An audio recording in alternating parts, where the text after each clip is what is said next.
మిత్రులారా, నేనేమంటున్నా అంటే మనం వాస్తవాలు మాట్లాడుకోవాలి. ఎప్పుడైనా సరే ఇంట్లో ఒకటి బయట ఒకటి మాట్లాడుకోవద్దు.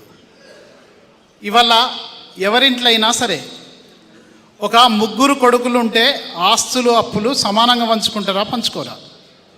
మిత్రులారా, నేనేమంటున్నా అంటే ఒక ఆయనకు ముగ్గురు కొడుకులు ఉంటే ఆస్తులు అప్పులు సమానంగా పంచుకుంటారా, పంచుకోరా? పంచుకుంటారు కదా. అది ఏ కులమైనా సరే, అవునా కాదా? మరి గట్లనే నేనేమంటున్నా అంటే ఈ భారతదేశంలో 142 కోట్ల జనాభా ఉన్నది అన్నప్పుడు 142 కోట్ల జనాభా లెక్కలు తీసి ఇవాళ బాలసంతులోళ్ళు ఎంతున్నారు, బైరూపులోళ్ళు ఎంతున్నారు, బుడుబుక్కలోళ్ళు ఎంతున్నారు, సాకలోళ్ళు ఎంతున్నారు, మంగళోళ్ళు ఎంతున్నారు, వడ్లోళ్ళు ఎంతున్నారు, కమ్మరోళ్ళు ఎంతున్నారు, రెడ్డిలు ఎంతున్నారు, బాపనోళ్ళు ఎంతున్నారు, మున్నూరు కాపోళ్ళు ఎంతున్నారు? ఈ లెక్క ప్రకారం లెక్కలు తీస్తే లెక్కలు తేలుతుందా, తేలరా? మరి ఈ లెక్కలు వాళ్ళు తీస్తలేరు.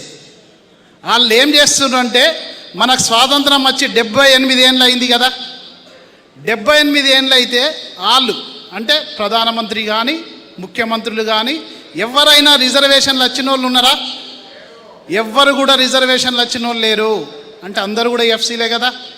మరి ఈ 78 ఏళ్ళల్లో మనం ఈ దేశ పౌరులము అనుకున్నప్పుడు మనకు అందరికీ చదివిచ్చిండ్రా?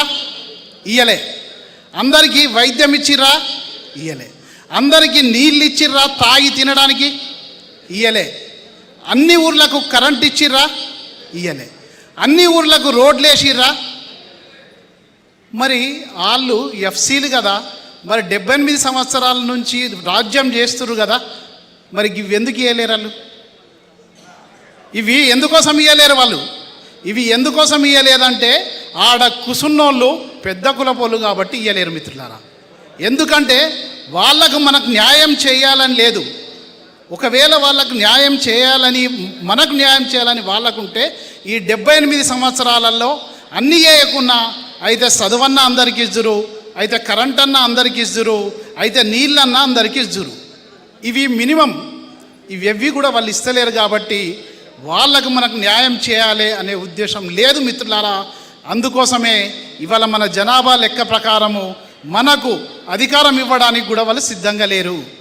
మొత్తం దేశ చరిత్ర తీసుకుంటే ఎప్పుడైనా సరే కొట్లాడకుండా ఏమన్నా వచ్చిందా? ఏం రాలే. ఈ దేశానికి స్వాతంత్రం కొట్లాడకుండా రాలే. ఈ రాష్ట్రంలో తెలంగాణ కొట్లాడకుండా రాలే, కొట్లాడితేనే వచ్చింది.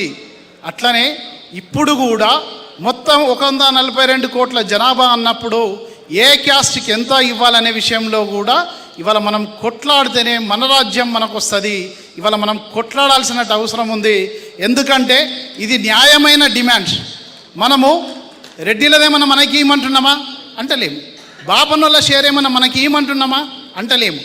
మరి అట్లాగే ఇంకా పెద్ద కులపోళ్ళు అన్లేమన్నా తీసుకుంటే, అన్లేమన్నా ఉంటే వాళ్ళదేమన్నా ఇవ్వమంటున్నామా? అంటలేము కదా. మనం ఏమంటున్నాం? మన జనాభా ఎంతైతే ఉందో ఇవాళ ఏ క్యాస్ట్ అయినా సరే, ఇవాళ ముస్లిమ్స్ కానీ ఎవరు కానీ, ఇవాళ నిన్న మొన్న ఏది ఎంప్లాయీస్తో మాట్లాడితే ఒక అపోహ మొత్తం ముస్లిమ్స్కి వస్తుందట కదా. అరే జనాభా లెక్కలు తీయండి, ఏ క్యాస్ట్ ఎంత ఉంటే వాళ్ళ లెక్క ప్రకారము వాళ్లకు రాజ్యాధికారం ఇవ్వాలి అని చెప్తున్నాం. ఈ రాజ్యాధికారం అంటే ఎట్లా ఉండాలి? సర్పంచ్ నుంచి మొదలు పెడితే వార్డు మెంబర్లు, సర్పంచులు, ఉప సర్పంచులు, ఎంపీటీసీలు, జడ్పీటీసీలు, ఎమ్మెల్యేలు, ఎంపీలు, సీఎంలు, ప్రధానమంత్రులు కూడా ఇవ్వాలి. మరి బీసీలు ఇవాళ 60% అన్నప్పుడు బీసీలు 60% అంటారు. కాంగ్రెస్ వాళ్ళు అయితే 42% అని ఇదే కామారెడ్డిలో డిక్లేర్ చేసారు. ఏమని? బీసీలకు 42% దేంట్లో ఇస్తామన్నారు? రాజ్యాధికారం అంటే లోకల్ బాడీ ఎలక్షన్స్లలో ఇస్తామన్నారు, ఎడ్యుకేషన్ ఎంప్లాయ్మెంట్లో ఇస్తామన్నారు. కానీ వాళ్ళు తొండి చేస్తుర్రు. ఏమంటుర్రు? మేము చేసేది చేసినాం, పైనున్నోళ్ళు ఇస్తలేరు అంటుర్రు. మన బంధు విషయం వచ్చినప్పుడు అధికారంలో ఉన్నటువంటి కాంగ్రెస్ పార్టీ బంధుకు సపోర్ట్ చేస్తుంది, ప్రతిపక్షంలో ఉన్నటువంటి టీఆర్ఎస్ పార్టీ సపోర్ట్ చేస్తుంది, కేంద్రంలో ఉన్నటువంటి బీజేపీ కూడా సపోర్ట్ చేస్తుంది. మరి ముగ్గురు సపోర్ట్ చేస్తే అంతా బాపనోళ్ళ గల్లే రొయ్యలు ఎట్లా మాయమవుతున్నాయి? అందరు బాపనోళ్ళే కదా. మరి రొయ్యలు ఎట్లా మాయమవుతున్నాయి? మరి అందరు సపోర్ట్ చేసినప్పుడు మనకు 42% రావాలి కదా. మరి ఇదే రేవంత్ రెడ్డి అసెంబ్లీలో చెప్పిండు, బీసీల జనాభా 56.33% అన్నాడు. 56.33% అంటేనే వాళ్ళు తొండీలు పెడుతున్నారని మనం గుర్తుపెట్టుకోవాలి మిత్రులారా. 56.33% ఉన్నోళ్లకు 42% ఇస్తామని ఎట్లా అంటారు? కాబట్టి ఈ విషయాలు మనం గమనించాల్సినటువంటి అవసరం ఉంది. ముఖ్యంగా మనం ఇక్కడ నుంచి పోయిన తర్వాత ఈ జరుగుతున్న విషయాలు మన ఇండ్లల్లో తమ్ముళ్ళు చెల్లెళ్ళు అట్లాగే ఇంట్లో ఎవరున్న ఇంటి పక్కోళ్లకు జరుగుతున్న పరిస్థితులు మనం చెప్పాల్సినటువంటి అవసరం ఉంది మిత్రులారా. దీని ద్వారా మాత్రమే మనం ఉద్యమం నిర్మించగలుగుతాం, దీని ద్వారా మాత్రమే మనం సాధించుకోగలుగుతాం. కాబట్టి అందరూ ఆ వైపు ఆశిస్తారని నాకు ఈ అవకాశం ఇచ్చినందుకు అధ్యక్షుల వారికి ధన్యవాదాలు.